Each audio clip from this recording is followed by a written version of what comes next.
Combien gagne un athlète avec son prize money sur tout l'hiver? Salut et bienvenue sur la chaîne de la Wax Room. Une nouvelle vidéo qui sort un peu de l'ordinaire, mais c'était important de le faire. Combien gagne un athlète avec le prize money sur les podiums? Donc il y a différents types de prize money suivant les disciplines. C'est ce qu'on va voir tout de suite. Maintenant que tu es sur cette vidéo, je te demande une chose.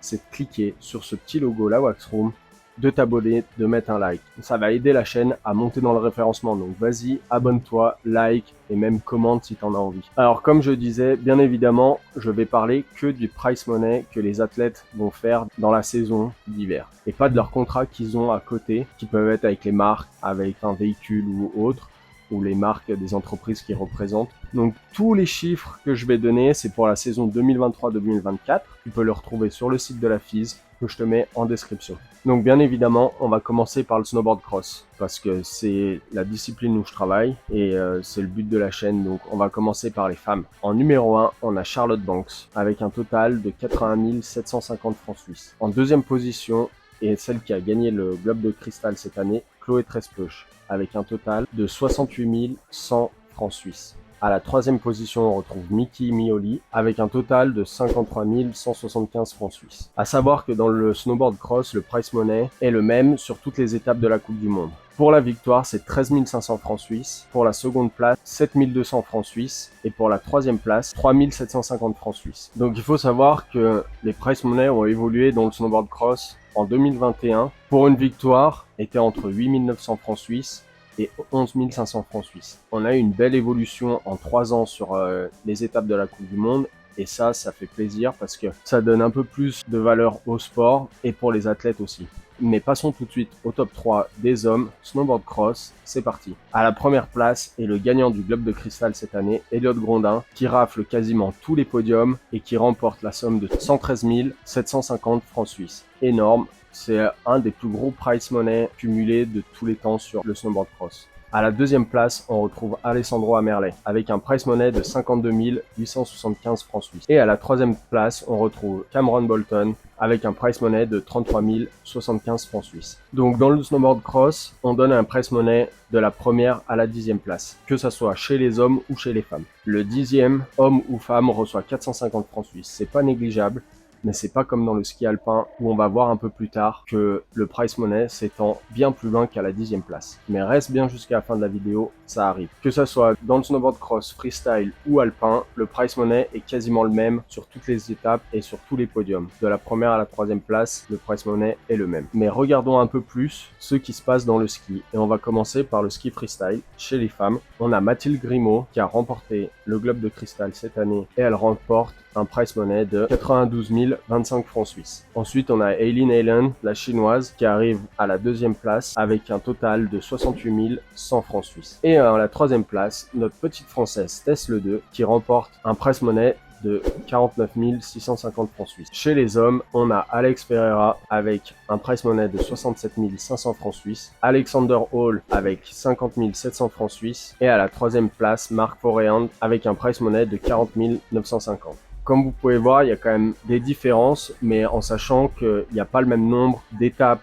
de ski freestyle que de snowboard cross. Donc les prize money peuvent varier suivant à ça. Tout comme dans le snowboard cross, le prize money de la victoire est de 13 500 francs suisses. Après, ça peut varier suivant les étapes, comme en Chine où le prize money est un peu plus élevé pour les athlètes, ou comme on va voir plus tard en ski alpin où le prize money dans certains pays, dans certaines stations, est bien plus gros que 13 500 francs suisses. Donc faut savoir que ce prize money est taxé. C'est pas de l'argent de poche aux athlètes, c'est les athlètes doivent payer des taxes sur ce prize money. Maintenant, on va passer au gros du paquet, le ski alpin. Le ski alpin, c'est énorme. C'est le circuit où il y a le plus d'étapes, où il y a le plus d'argent, et on va voir qu'il y a une station qui donne un énorme prize money. Donc on va passer au ski alpin avec les hommes et les femmes, en sachant que j'ai pris le classement général des disciplines. Donc c'est slalom, géant, super G et descente. C'est tous réunis en un seul classement. On commence par les femmes avec Lara Gut avec un prize money de 574 200 francs suisses. C'est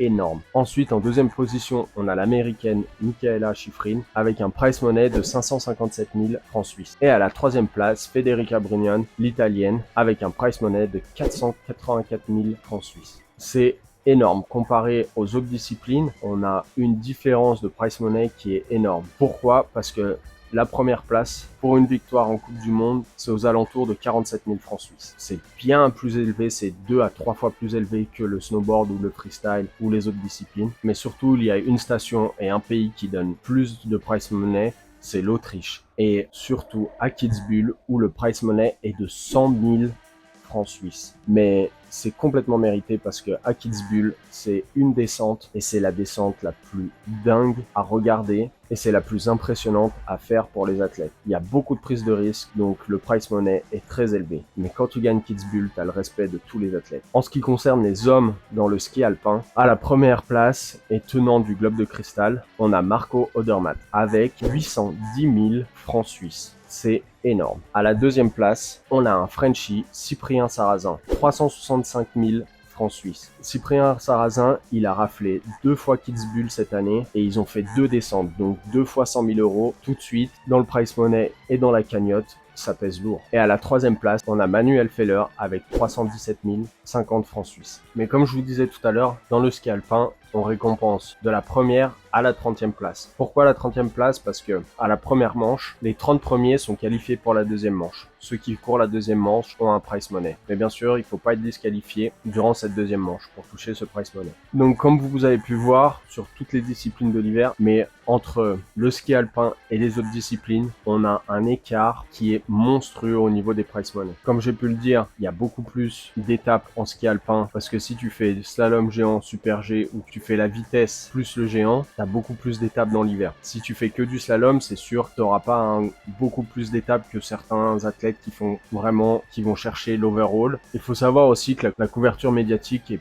beaucoup plus prise en charge dans le ski alpin que dans le snowboard ou dans les bosses ou dans le ski freestyle. Et aussi, il y a des plus gros partenaires, des marques dans le ski alpin qui vont financer les étapes de Coupe du Monde. Donc tout de suite, le premier que je vois, c'est Audi, parce que Audi est le partenaire officiel de la Coupe du Monde de ski alpin. Mais il y a bien d'autres partenaires aussi, suivant les pays ou suivant les stations de ski. Donc voilà, on a fait un peu le tour des prize money. Je voulais faire cette petite vidéo sur le prize money. Après, je peux pas rentrer dans ce que gagne vraiment un athlète à l'année parce que chaque athlète est différent. Chaque athlète a différents contrats avec différentes marques, différentes entreprises. On va reparler un peu du snowboard et de l'argent dans le snowboard. Ce qu'il faut savoir, c'est que certains athlètes du monde entier ont des petits partenaires pour financer leur saison parce qu'ils n'ont pas la chance d'être dans des grosses équipes où la politique financière et sportive de l'équipe fait qu'ils doivent participer à certains points financiers durant l'hiver. Avoir des petits sponsoring ou des petits partenaires à financer leur saison et à faire leur sport correctement. On peut le voir dans le snowboard, mais aussi dans le ski freestyle. On a pu voir cet hiver que les freestylers français en ski, où il y a eu un gros coup de gueule de la part de Antoine Adlis, où la Fédé ne participe pas du tout à aucun frais, et je trouve ça